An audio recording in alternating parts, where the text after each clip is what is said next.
Dave actually, oops, just lost you there, Dave. There we go. Dave touches my heart. He actually touches my mind because we both have ADHD.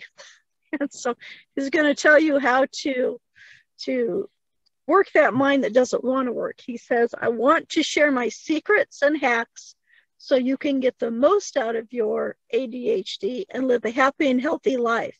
He is called the spiritual gentleman, and he has found the secret and tools to learn how to master mind instead of the mind mastering you. So this works for anybody, even if you don't have ADHD.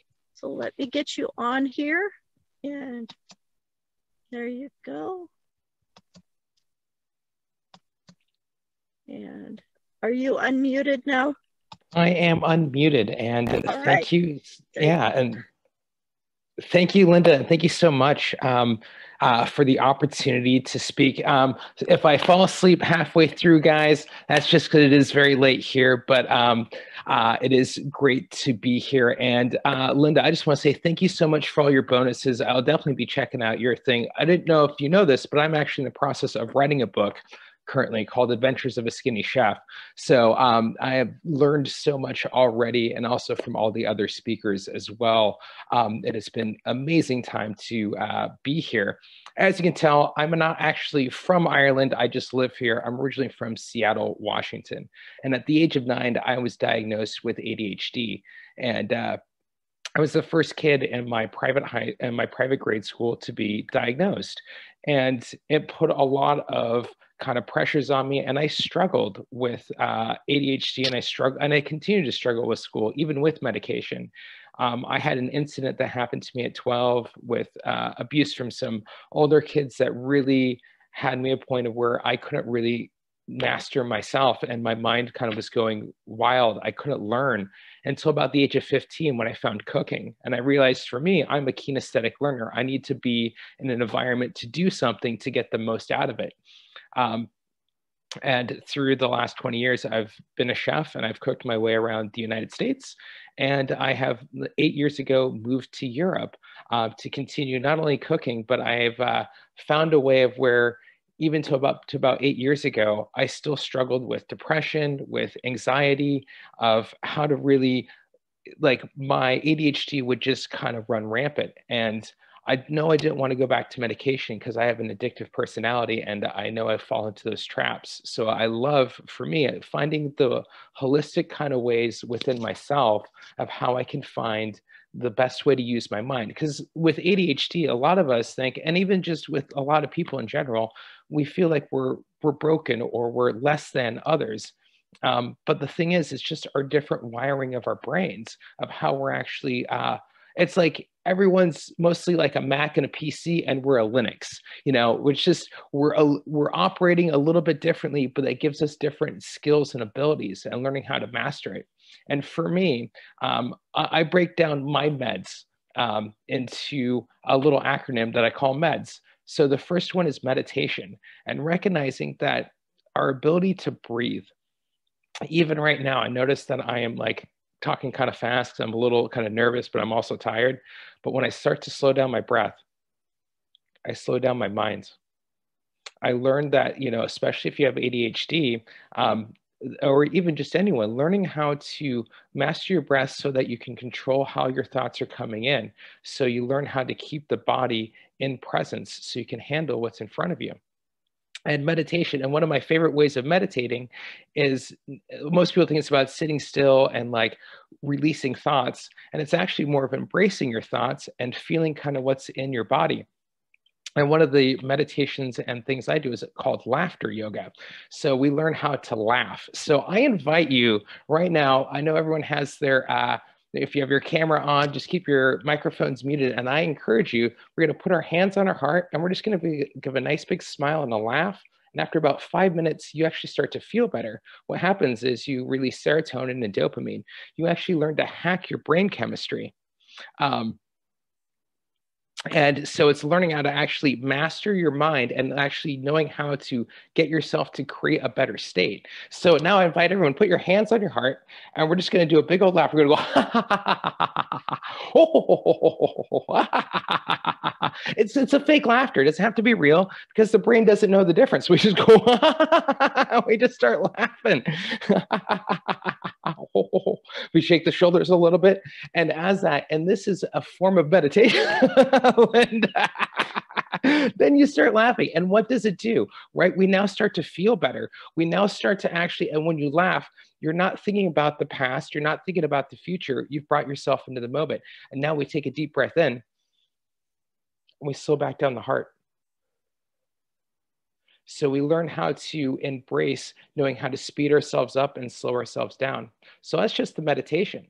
And now when we add a bit of exercise, once again, another way of how we can use our own selves to actually really give us the good feeling chemicals. So doing what I like to do is about 10 to 15 minutes of yoga or stretching in the morning.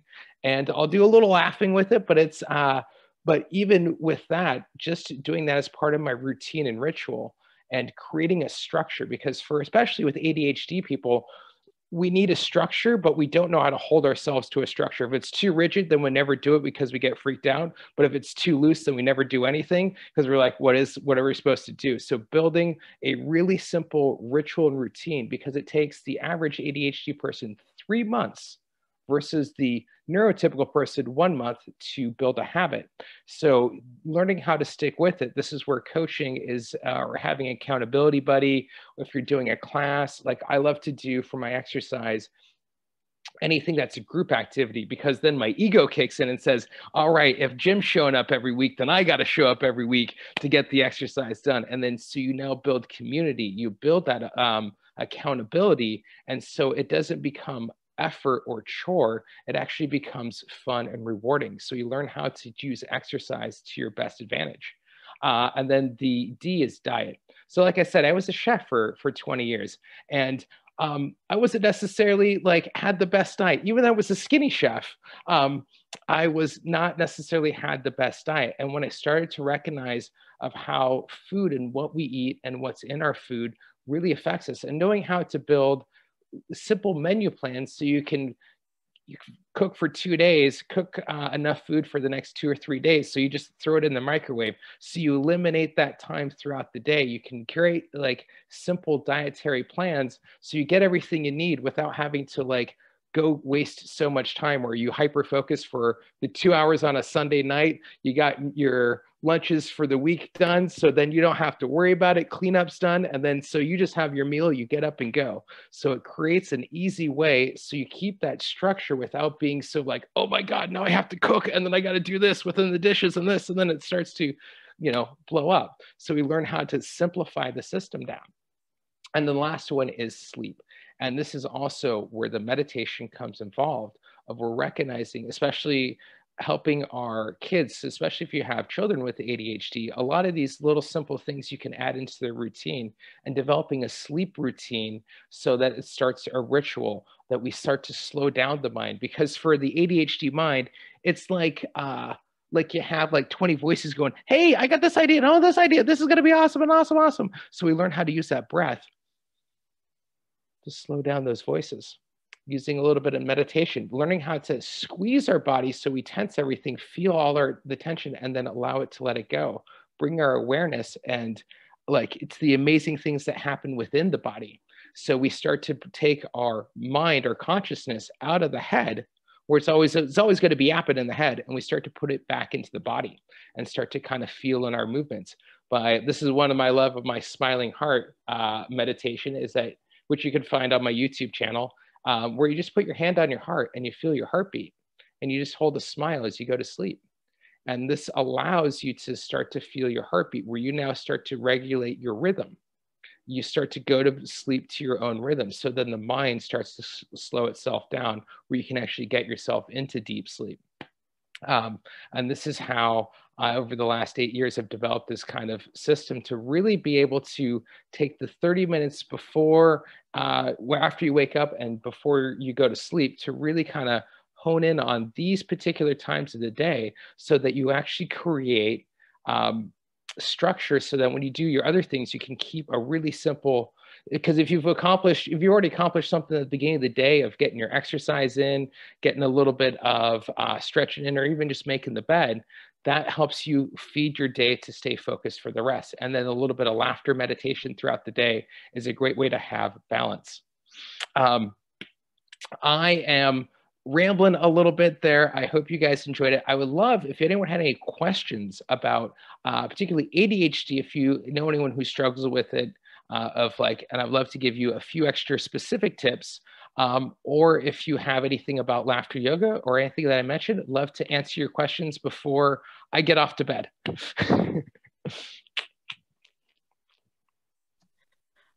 Yeah, that was that was really good. I've never heard some. Tell me about the heart again. That was because sometimes I just, I've heard that it's good to keep a journal. You just write down all the stuff that's going through your mind in the journal before you go to sleep. But I can do stuff like that. As soon as that light goes off and it's dark and it's like, now I have to tell myself to go to sleep. But I like the heart thing. Tell me about the heart thing again. Yeah, so this is part of also creating your like rhythms. So like that half hour before you go to bed, creating into a ritual so that when you're like, all right, I'm going to put off the light. So what I do is I'll put my hand on my heart and I'll start laying on my back. And then I roll my eyes up just before, see if I can do this on camera so you guys can see it. So I'm looking up at a point at the ceiling, feeling my heart. And I'm holding that point where my eyes just almost start to kind of flutter a little bit. And then I'll start to slowly close them and I'll start feeling the beat. And I'll just kind of keep it there. And if a thought comes in, I just say, mind has wandered, and go back to the beat of my heart. And I usually will try to do a smile. And I'm usually next to my fiance. So sometimes we're holding hands as well as we do this. And we do a little bit of a meditation as we go to sleep as well. So. That's cool. So Adam would like to know what food is best to stay away from.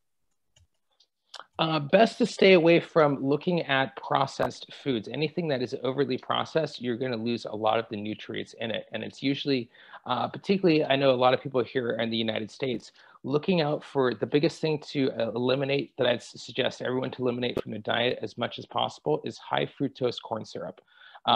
It's particularly in the United States, it is prevalent in a lot of foods, but it really kind of holds you back on a lot of your getting like good nutrients because it's in so many things that it just throws you off to balance. What I find best is, particularly if you have sweet tooth, eating fresh fruits, in particular apples, oranges, pears, bananas, and then trail mix and nuts is another thing to have a high protein, kind of simple, and it also has simple sugars in there. So it keeps you and gives you that energy to give you good kind of brain food. Okay, that's wonderful. Yeah. So EK asks, do these techniques work on children as well? Yes. So it is something to help kind of, and it's just developing the pattern with them. So it's not necessarily, hey, you're going to do this. If you do it with them, particularly depending on the age of the child, right? And this is really good for ages kind of like 9 to like 12 to 13 as you help them develop kind of patterns and work with them. One of the things that I was really grateful to my dad when I was growing up, is that he would always do his push-ups and sit-ups, 10 push-ups, 10 sit-ups in the morning. And I started to do it with him. And that was just that little simple thing helped kind of develop, particularly for like a little bit of those routines, to help them kind of keep it on it. And it's hard with kid because the kid wants to kind of go off and they're going to go with their attention. So learning how to kind of keep them focused in the moment by like creating a reward system of, all right, like I have a self-love jar. So like when I complete something, I throw like a little coin in there. Creating things particularly for kids of like, all right, we're going to move on to this, to this, to this, giving them a really kind of tight structure, but it's balanced and kind of varied. So they're never kind of too stuck on the same thing, if that helps, particularly for kids. I hope that answers the kid question. Okay, Rose says, thank you for sharing your story. And Catherine B says, haha, I love this. I would love to see you write a book about all of the places you've cooked. That would be fascinating. Have you thought about that? Actually, yes. So I'm in the halfway process of writing my book, Adventures of a Skinny Chef, which is about my kind of journey through cooking. Some of the story titles was just to give you kind of like how the crazy adventures go. At the age of 13, I was stranded in New York City by myself on Independence Day, when the movie Independence Day came out. Like the movie, basically Home Alone 2, Lost in New York. That's actually kind of based on my life. No joke.